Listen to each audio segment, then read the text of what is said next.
Breaking news. నాగబాబుకు మంత్రి అవకాశాలు మరింత ఆలస్యమయ్యేలా కనిపిస్తున్నాయి.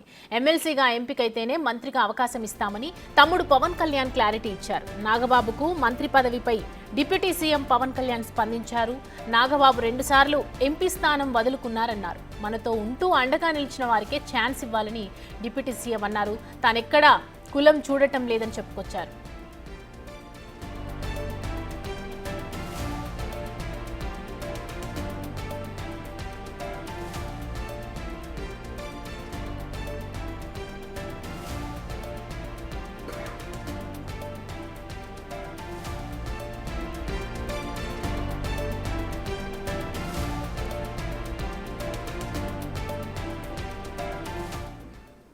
దీనిపై మరింత సమాచారాన్ని మా అసోసియేట్ ఇన్పుట్ ఎడిటర్ గణేష్ లైవ్లో అందిస్తారు.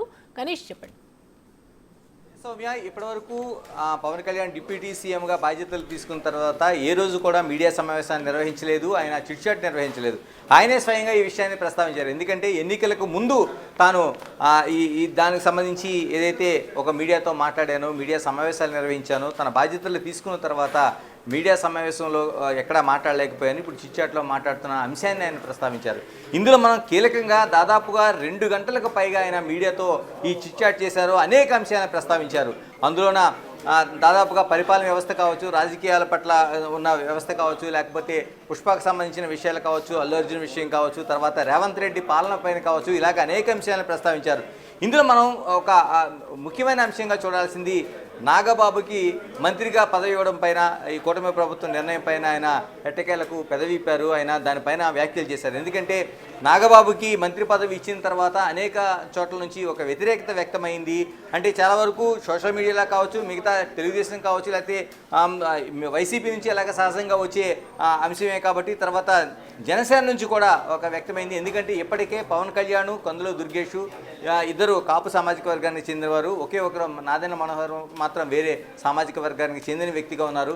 ఇప్పుడు 3వ వ్యక్తిగా అంటే ఎస్సీకి కానీ బీసీకి కానీ కేటాయించాల్సిన పదవిని నాగబాబుకి మంత్రి పదవి ఇవ్వడంతో 3 కాపులుగానే మనకి దాన్ని రూట్ చేయాల్సిన అవసరం కనిపించింది అనేది ఒక వ్యాఖ్య కనిపించింది. అంటే 3 కాపులతోనే నింపుతారనేది ఒక వ్యాఖ్య, కీలకమైన వ్యాఖ్య చేశారు. తర్వాత తనకి కులం లేదు, మరోవైపు మతం లేదు, తనకి మరోవైపు వారసత్వ రాజకీయాలు కూడా తన దూరమని పవన్ కళ్యాణ్ అనేక సందర్భాల్లో చెప్పిన విషయాన్ని కూడా ఈ సందర్భంగా ప్రస్తావించి ఇప్పుడు నాగబాబు ఎవరు, ఏంటి, తనకి ఎందుకు పదవి కేటాయించారనేది కూడా ఆ రోజున అనేక మంది విమర్శలు చేసిన విషయాన్ని మనం చూసాం. దీనిపైన ఈ రోజున జరిగిన చిట్ చాట్లో పవన్ కళ్యాణ్ ఒక కీలకంగా దానిపైనే చాలా వరకు ఎక్కువ సమయాన్ని కేటాయించారు.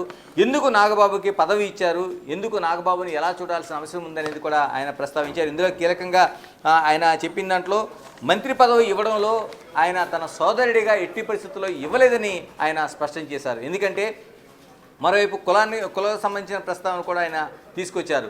అంటే కాపు సామాజిక వర్గం అనేది అంతకుముందు ఎన్నికల్లో పనిచేసినప్పుడు నాకు ఎక్కడా కూడా సహకరించలేదు, తనకు ఓట్లు వేయలేదని కూడా ఈ సందర్భంగా ప్రస్తావిస్తూ, అంటే రాజకీయాల పట్ల ఏ విధంగా ఉండాలి అంటే ఆ రోజున తనకి సహకరించలేదు కదా అని ఆ తర్వాత జరిగిన ఎన్నికల్లో కూడా తనకు ఇచ్చిన సహకారానికి అంటే ఒక కులం అనేది తనకు సహకరించకపోయినా తాను దానికి ఇవ్వాల్సిన ప్రాధాన్యత ఇస్తానే తప్ప కేవలం తన వర్గమనో, తన పుట్టిన కులమనో, లేకపోతే తన సోదరుడనో కూడా నాగబాబుకి పదవి కేటాయించలేదనేది స్పష్టం చేశారు.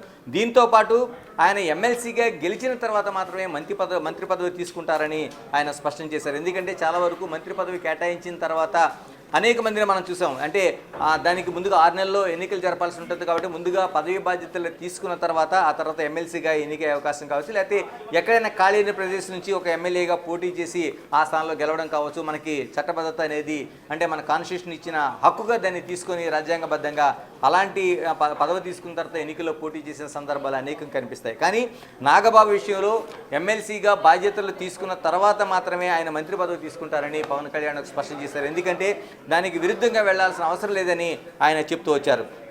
దీనికి తోడు కులాన్ని తను ఏదైతే ప్రోత్సహిస్తానని చెప్తున్నారో ఎట్టి పరిస్థితుల్లో కాదు, తనకి కందులు దుర్గేష్ ఏ కులమో కూడా తనకి ఇప్పటివరకు తెలియదని చేసిన వ్యాఖ్య అయితే ఇప్పుడు చర్చనీయాంశంగా మారుతుంది. ఎందుకంటే కందులు దుర్గేష్ కాపు సామాజిక వర్గానికి చెందిన వ్యక్తిగా ఉన్నారు.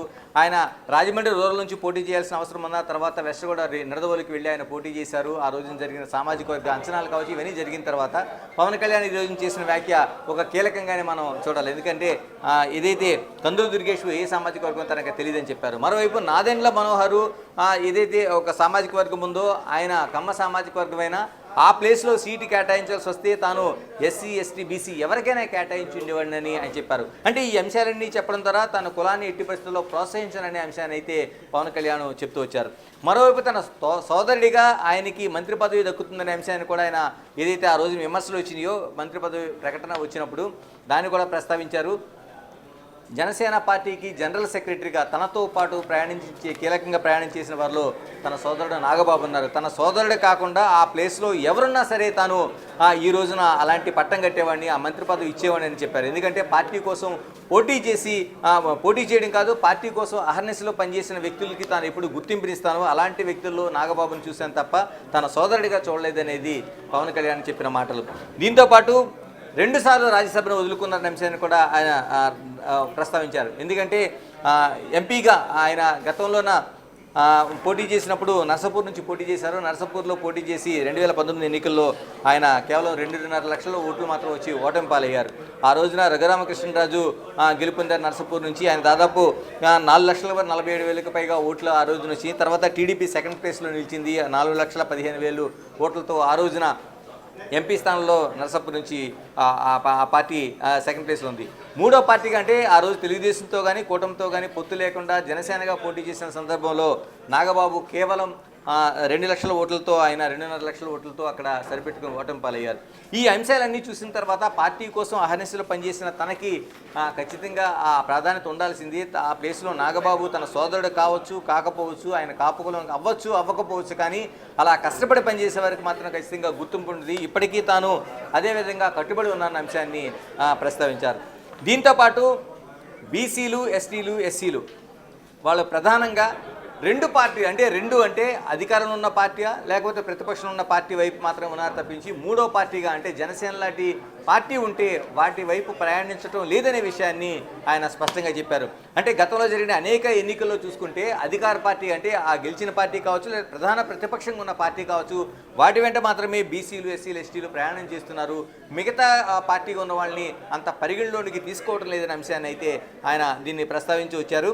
అంటే నేను బలమైన పార్టీగా ఎదిగాక ఆ వర్గాల నుంచి మద్దతు కోరడం కష్టం కాబట్టి ఆ ఎదిగిన తర్వాతే కోరుతాను, ఇప్పుడు ఆ బలమైన శక్తిగా మారలేదు కాబట్టి ఆ ప్రాధాన్యత తనకు లేకుండా ఉందనేది ఒక ఎస్సీ, ఎస్టీ, బీసీల దీనికోసం ఆయన ప్రస్తావించారు. అంటే ఇలాగా టోటల్గా నాగబాబుకు సంబంధించిన ప్రస్తావన అంతా ఆయన తీసుకొచ్చారు. ఆయనకు మంత్రి పదవి ఎందుకు కేటాయించారు, ఇప్పుడు ఏ విధంగా కేటాయింపు జరిగింది, ఆయన ఎప్పుడు పదవి తీసుకుంటారు అనేది అనేక అంశాలను అయితే ఆయన క్రోడీకరించారు. దీంతోపాటు అంటే ఒక కీలకమైన అంశంగా అంటే మనం చూడాల్సింది అల్లు అర్జున్ పైన కీలకమైన వ్యాఖ్యలు ఈరోజు ఆయన చేశారు. ఎందుకంటే చాలా రోజులుగా పుష్ప సంధ్య ఘటన కావచ్చు, తర్వాత తొక్కిసలాట, అరెస్టులు, బెయిల్లు, ఇలాగ అనేక అంశాలు నడిచిన అసెంబ్లీ వరకు చర్చ జరగడం, తర్వాత ఫిల్మ్ డెవలప్మెంట్ కార్పొరేషన్ అనేది ఒక కీలకంగా దీంతో ముఖ్యమంత్రితో సమావేశం ఏర్పాటు చేసిన అనేక ఘటనలు జరిగిన ఈ రోజు వరకు పవన్ కళ్యాణ్ ఎప్పుడు మాట్లాడలేదు. ఆ రోజు అరెస్ట్ అయ్యి జైలుకి వెళ్ళి తర్వాత బయటకు వచ్చిన తర్వాత అల్లు అర్జున్ని చిరంజీవి, నాగబాబు, అనేక మంది మిగతా అందరూ కూడా పరామర్శించారు. కానీ పవన్ కళ్యాణ్ మాత్రం ఎక్కడ దానిపైన వ్యాఖ్య చేయడం కావచ్చు, లేకపోతే వాళ్ళని పరామర్శించడం కావచ్చు, ఇలాగా లేకుండా మనకి జరిగింది. కానీ ఇప్పుడు ఈ రోజున ఈ చిట్చాట్లో మాత్రం మీడియాతో మాట్లాడిన చిట్చాట్లో ఆయన కీలకంగా దీన్ని ప్రస్తావించారు. ప్రధానంగా ఆయన గోటితో పోయేదాన్ని గొడ్డల వరకు తీసుకెళ్లారనే వ్యాఖ్య మాత్రం మనం కీలకంగా చూడాల్సిన అవసరం ఉంది. ఎందుకంటే పుష్ప 2 సినిమాకి సంబంధించి పుష్ప 1 కావచ్చు, 2 కావచ్చు, ఇందులో ఒక గంధపు చెక్కల స్మగ్లర్గా పుష్పరాజు భుజాన ఒక గొడ్డలు వేసుకుంటూ వెళ్తుంటాడు. ఆ గొడ్డలితో దాన్ని చాలా సెటారికల్గా ఆయన ఆ గొడ్డలి అనేది కంపారిటివ్ చేస్తూ గోటితో పోయేదానికి గొడ్డల వరకు వెళ్ళడం అంటే నిజంగానే సంధ్యా థియేటర్లో జరిగిన ఆ రోజు తొక్కిసలాట ఘటన దగ్గర నుంచి ఈరోజు అసెంబ్లీలో చర్చ, తర్వాత ఇవన్నిటిని చూసుకున్న తర్వాత ఆ రోజున ఘటన జరిగింది, రేవతి అనే మహిళ మరణించింది, శ్రీతేజ్ అన్న ఆయన ఆసుపత్రిలో ఉన్నాడనే విషయం పోలీసులు చెప్పిన వెంటనే బయటికి రావాల్సిన అంశం ఉంది అనేది ఆయన చెప్పకనే చెప్పారు. తర్వాత ఆ బెయిల్ అంత హడావిడిగా తీసుకుని వెళ్లాల్సిన అవసరం లేదని చెప్పారు. తర్వాత మరోవైపు ఏదైతే అసెంబ్లీలో చర్చ జరిగిన తర్వాత హుటాహుటిన వెంటనే ఒక ప్రెస్ కాన్ఫరెన్స్ ఏర్పాటు చేసి తనకు ఏదో అన్యాయం జరిగినట్టు, తన వ్యక్తిగత హననం చేస్తున్నట్టు వాళ్ళంతా, తర్వాత తను తెలుగు ఇండస్ట్రీని ఎక్కడికో తీసుకెళ్లాలని ప్రయత్నం చేస్తున్నట్టు ఇలాంటి వ్యాఖ్యలు చేయకుండా ఉండాల్సిందనేది అందరూ విమర్శించారు. ఆ విమర్శలో భాగంగా పవన్ కళ్యాణ్ కూడా దాన్ని అబ్జర్వ్ చేస్తున్నట్లుగా మనకి దీన్ని చూడాల్సిన అవసరం ఉంది. దాన్ని అందుకనే ఆయన గోటితో పోయేదాన్ని గొడ్డల వరకు తీసుకెళ్లారనే ఒక అంశాన్ని ప్రస్తావించారు. దీంతోపాటు అటవీ శాఖలో స్మగ్లింగ్ పైన ఆయన కీలకంగా చర్చ చేశారు. ఇది గతంలోన పెద్దిరెడ్డి అటవీ శాఖ నిర్వహించారు.